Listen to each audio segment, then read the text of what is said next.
Assalamualaikum warahmatullahi wabarakatuh. Anak-anakku, kita lanjutkan materi kesetimbangan kimia video ke-6 kalau nggak salah ya, video ke-6. Yang sebelumnya kita belajar yang C, yaitu pergeseran kesetimbangan. Ya, faktor-faktor apa saja yang mempengaruhi pergeseran, itu didasarkan atas asas Chatelier ya. Jika suatu kesetimbangan diberikan aksi, maka kesetimbangan tersebut mengadakan reaksi supaya pengaruh aksi menjadi sekecil mungkin. Apa saja yang bisa menggeser kesetimbangan, yaitu konsentrasi, kemudian volume tekanan, kemudian suhu. Nah, kalau katalis hanya mempercepat tercapainya kesetimbangan. Sudah diulas di pertemuan sebelumnya, video sebelumnya, silakan dipelajari lagi. Kalau lupa atau belum paham, diulang-ulang saja, nanti insya Allah akan paham. Berikutnya yang terakhir materi kita tentang kesetimbangan kimia adalah kesetimbangan kimia dalam industri. Jadi teori pergeseran kesetimbangan itu bisa dipakai untuk mengoptimalkan hasil di suatu industri kimia. Jadi misalkan contohnya industri pupuk urea, itu kan berpengaruh pada produknya amonia. Kemudian industri asam sulfat itu dipengaruhi oleh produknya SO3. Maka itu bagaimana cara mengoptimalkannya itu dengan dasar teori pergeseran kesetimbangan itu. Ya. Nah, di sini sudah saya tuliskan nama proses katalis. Ini contoh-contoh dalam industri ya. Industri Haber-Bosch itu pembuatan amonia yang nanti bisa dipakai untuk pembuatan pupuk urea. Ini tanda panahnya lupaan mungkin ya. Nah ini. Nah, ini.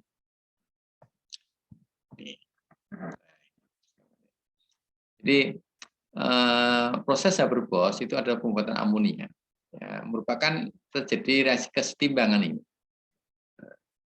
Katalis yang digunakan adalah Fe dengan K2O atau dan Al2O3. Jadi Fe dengan K2O bisa juga dengan Al2O3. Jadi kalau katalis ini kan hanya berperan mempercepat tercapainya kesetimbangan ini, sehingga pembuatannya adalah singkat, gitu kan? Jadi proses pembuatannya lebih singkat, itu makna dari katalis di sini. Tapi supaya produknya maksimal, tentunya harus enetika yang optimal juga, gitu kan? Maka teori pergeseran kesetimbangan kita butuhkan. Gitu. Sama halnya pada proses pembuatan asam sulfat dengan proses kontak. Katalis P2O5 atau PT bisa dipakai untuk optimalkan waktu, mengefisiensikan waktu supaya cepat berlangsung. Nah, tapi untuk bisa menghasilkan produk yang lebih maksimal untuk asam sulfatnya, maka dibutuhkan SO3 yang maksimal atau optimal. Maka nanti harus bisa bergeser ke kanan, supaya keseimbangan terus bergeser ke kanan bagaimana? Sehingga SO3-nya optimal. Apa saja yang harus dilakukan? Tentunya tentang faktor ya, konsentrasi, volume tekanan, suhu. Sama halnya dengan proses kamar timbal. Sama pembuatan asam sulfat, tapi prosesnya beda. Reaksi kesetimbangannya juga sama. Cuman tipe pembuatannya, prosesnya berbeda. Ya, langkah-langkahnya beda. Sama-sama membuat SO3, yang satu proses kontak, yang satunya proses kamar timbal. Di sini tidak saya ulas tentang proses kontak dan kamar timbalnya, tapi adalah tentang kesetimbangannya. Jadi supaya produk dalam industri itu optimal, maka harus diberi katalis untuk mengefisiensikan waktu dan harus bergeser ke kanan supaya hasilnya maksimum. Pola pikirnya seperti itu. Maka misalkan kamu ditanya, apa yang dapat dilakukan pada proses kontak supaya dihasilkan SO3 yang optimum untuk menghasilkan asam sulfat optimum, maka SO3 harus optimum. Maka kita harus tahu dulu reaksi kesetimbangannya. Oh, ternyata kesetimbangannya ini. Ini adalah suatu reaksi eksoterm. Maka faktor-faktor apa saja yang bisa dilakukan supaya gesernya ke kanan? Tentunya, kalau konsentrasi, secara teori kan supaya geser ke kanan kan kiri ditambah, otomatis ya. Kalau SO2, O2-nya banyak, maka SO3-nya juga banyak. Tapi di sisi lain kamu bisa melakukan juga. Jika SO3 yang dihasilkan ini segera diambil, ya, maka kesetimbangan juga akan langsung ke kanan lagi, akan terbentuk SO3 lagi. Loh, ini satunya. Jadi supaya geser ke kanan kan kiri ditambah atau kanan dikurangi. Karena dikurangi itu bahasa industrinya SO3 yang dihasilkan segera diambil. Gitu. SO3 yang dihasilkan segera diambil supaya nanti apa? Segera geser ke kanan. Nah, gitu. Maka konsentrasi yang dilakukan adalah ini, menambah SO2 maupun O2. Otomatis nanti kalau ini banyak, maka ini juga banyak. Gitu kan? Selain itu, Anda bisa melakukan ini. SO3 yang terjadi segera diambil tadi saya katakan. Ini produknya ini sebagian langsung diambil supaya nanti apa? Langsung geser ke kanan lagi. Itu maksudnya seperti itu. Jadi ada dua hal yang bisa dilakukan pada faktor konsentrasi. SO2 O2 ditambah, otomatis geser ke kanan, atau SO3 yang terjadi segera diambil supaya geser ke kanan juga. Gitu. Bagaimana kalau volume tekanan? Nah ini, kalau volume itu kaitannya dengan tekanan itu kaitannya dengan jumlah partikel kiri kanan atau koefisien kiri kanan. Ya, ini 1 tambah 2, ini 3, ini 2. Kiri 3, kanan 2. Supaya geser ke kanan, maka volumenya harus digeser ke kanan, itu kan berarti koefisien yang kecil ya. Jadi kalau koefisien yang kecil itu kanan dan harus bergeser ke kanan, maka volumenya supaya gesernya ke kanan, maka volume ini harus diperkecil. Kenapa harus diperkecil? Karena SO2 atau SO3, SO3 atau yang kanan ini jumlah koefisiennya lebih kecil dari yang kiri. Yang lebih kecil itu yang kanan. Maka kalau volume harus diperbesar. Kalau volume harus diperkecil supaya geser ke koefisien yang kecil. Dalam hal ini adalah SO3. Saya ulangi. Supaya geser ke kanan, karena koefisien kanan itu lebih kecil dari yang kiri, jika faktor volume, maka volumenya harus diperkecil. Kenapa harus diperkecil? Karena kalau volume diperkecil, geser ke koefisien yang lebih kecil, yaitu ke kanan.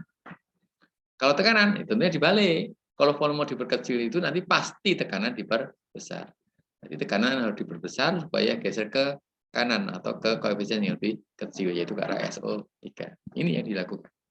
Jadi volumenya diperkecil atau tekanannya diperbesar. Nah, dari penyelidikan ternyata tekanan yang maksimal optimal itu ada pada tekanan 1 atm. Bagaimana kalau suhu? Supaya geser ke kanan bagaimana?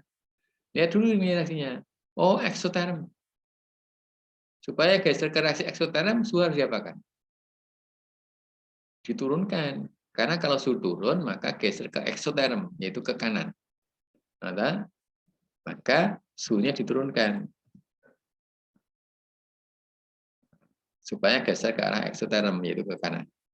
Dari penelitian, suhu optimumnya ternyata pada pembuatan ini adalah 400 sampai 450. Jadi suhu turun itu jangan diartikan suhu tinggi atau rendah. Suhu turun itu maksudnya bukan, oh itu suhunya harus rendah, bukan. Kalau dalam industri tentunya mencari, teorinya suhunya diturunkan, tapi mencari suhu berapa sih optimumnya supaya hasilnya itu maksimum. Oh ternyata dihasilkan penelitian dari suhu 400 sampai 450 derajat Celcius itulah suhu optimum SO3 bisa maksimalnya tadi. Gitu.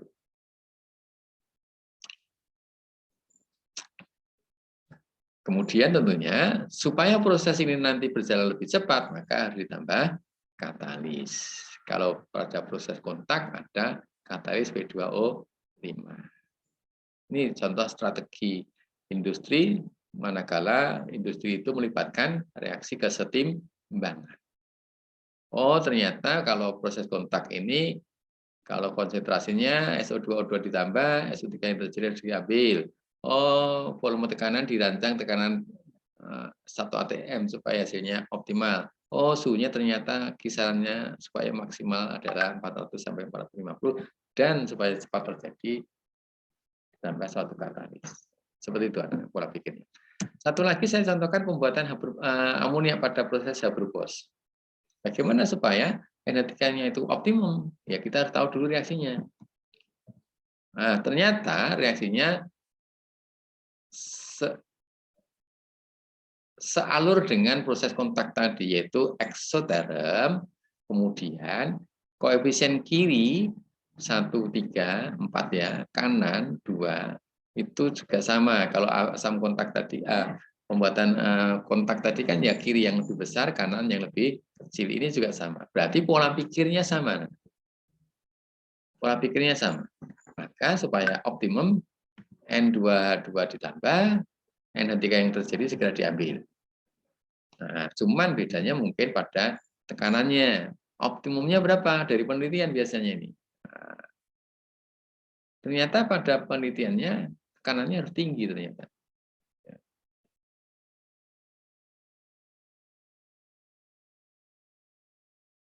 Tuh. Kemudian untuk suhunya juga identik ya. Suhunya harus diturunkan, tapi optimumnya adalah suhunya sekian. Kemudian ditambah katalis otomatis. Ya, ada proses Haber-Bosch ini ditambah Fe dengan K2O dan H2O3. Nah, seperti itu pola pikirnya. Itu untuk keseimbangan dalam industri. Terima kasih. Assalamualaikum warahmatullahi wabarakatuh. Ya.